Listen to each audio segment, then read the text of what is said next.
that the whole point of the American founding is not to give us what can be called parchment protection for anything, because the Constitution cannot do that.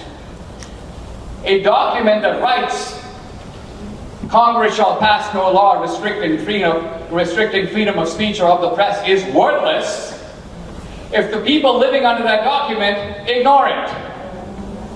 If they find rights that are not in the Constitution and take away rights that are in there. So what is the founders' answer to that? The founders' answer to that is actually something that is not in the Constitution, but is the underpinning of the whole constitutional architecture of separation of powers, checks and balances. What is the point of any of that? What is the rationale for it? Why is that important to do? Well, the answer is that in a democratic society, you have majorities, you have minorities, and you actually want both sides to be a little scared of the other. Majorities need to be a little scared that if they tick off the minorities too much, the minorities might go insane. And that won't be good for the majority.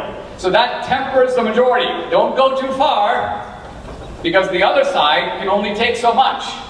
And conversely, the minority has got to recognize that the majority can rule, but again, up to a point. You cannot antagonize the majority beyond a point, because they do have democratic legitimacy. They do have a right to rule, but they don't have a right to run roughshod over your rights.